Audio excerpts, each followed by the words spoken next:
Let's start with a thought experiment. Imagine your birthday keeps coming every year, but your body never changes. No wrinkles, no back pain, no just one drink hangovers. You're basically stuck in a biological Groundhog Day. Sounds amazing, right? Well, for a select group of animals, that is their reality. Sort of. These creatures aren't technically immortal in the Highlander sense. They can still die from injuries, disease, or becoming lunch, but they don't seem to age the way most life does. Scientists call this phenomenon negligible senescence, which is science speak for they just don't seem to care about aging. So how do they pull it off? And more importantly, can we?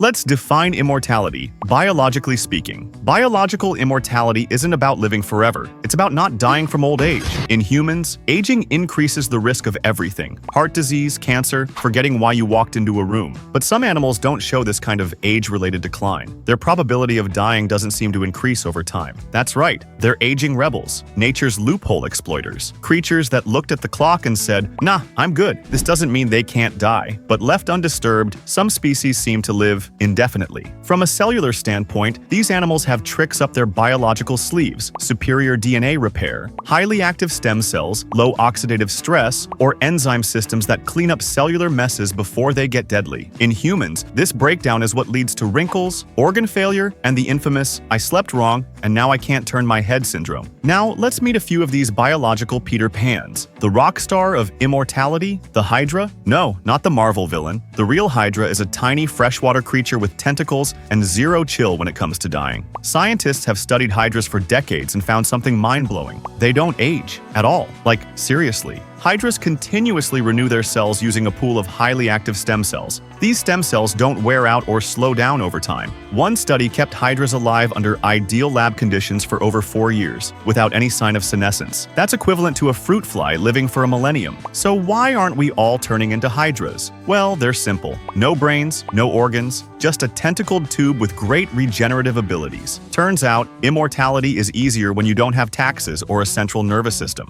Fun fact, Hydras also reproduce asexually through budding, which means they're basically cloning themselves. No Tinder profiles needed. The unkillable jellyfish, Turritopsis dohrnii. This jellyfish has the best party trick in biology. When it gets old, injured, or stressed, it just resets, like hitting Control plus Z on life. Turritopsis dohrnii, also known as the immortal jellyfish, can revert its adult cells back to a larval state. It transforms from a mature medusa into a blob-like polyp, basically starting life over from scratch. Then it grows up again, and again. Theoretically, it could do this forever. The secret here lies in a process called transdifferentiation, where one type of cell transforms into another. This is the same kind of science behind stem cell research in humans, only this jellyfish figured it out about 500 million years before we even had microscopes. Of course, most don't make it very long because of predation or environmental stress, but the mechanism is there, silently mocking every human wrinkle. Lobsters, the crustacean that won't quit. Lobsters don't age like other animals. They don't get weaker or lose fertility with time. In fact, older lobsters are often more fertile. They keep growing, molting, and strutting around the ocean like they own the place. Their secret? An enzyme called telomerase, which repairs DNA and keeps cells from deteriorating. Most animals, including humans, have this enzyme too, but only during early development. Lobsters? They keep it active their whole lives. Here's the catch. Molting gets harder and riskier as lobsters grow. Eventually, they either get stuck or die trying. Also, lobsters are not immune to disease or predators. They're just remarkably youthful until something finally gets them. Greenland sharks, living slow, dying slower. Meet the longest-lived vertebrate on Earth, the Greenland shark. These icy beasts can live for over 400 years. Some of the ones swimming today were born before Mozart. How do they do it? Well, they live in frigid Arctic waters, move slower than a sleepy sloth, and have one of the lowest metabolic rates in the animal kingdom. Their tissues are saturated with urea and trimethylamine oxide, helpful for buoyancy and longevity, less helpful for cooking. Their slow metabolism means less cellular damage over time. Basically,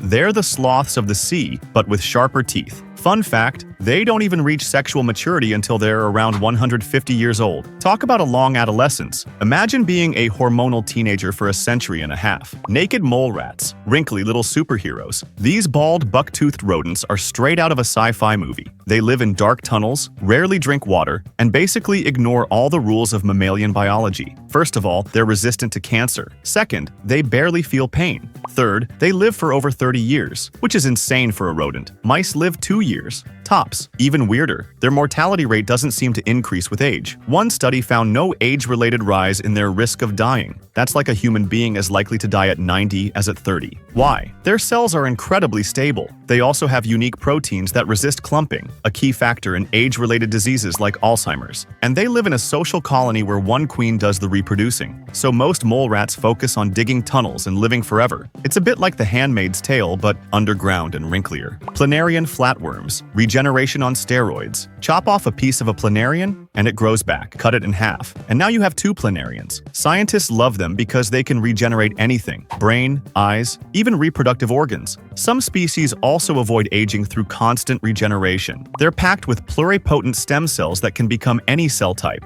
It's like every cell in their body is ready to switch jobs at a moment's notice. In one experiment, planarians were cut over and over again and kept regenerating. It was like watching a biological episode of Whack-A-Mole. Even more fascinating, these creatures seem to maintain their epigenetic markers, meaning they don't just regrow, they regrow properly, with functional memory and organ structure. Why don't all animals evolve immortality? Great question. Immortality sounds awesome until you realize it's expensive. Evolution is a brutal accountant. Energy used to maintain perfect cells is energy not spent on reproduction, escaping predators, or eating dinner. In nature, most animals don't die of old age. They get eaten, starve, or succumb to disease. So, evolution favors traits that enhance short-term survival and reproduction, not long-term maintenance. Also, immortality can be dangerous ecologically. Imagine an immortal rabbit population. Pretty soon, they'd overrun the planet, outcompete everything else, and break every ecosystem like a biological glitch. Aging, in some ways, keeps nature in balance. It's the price of population control.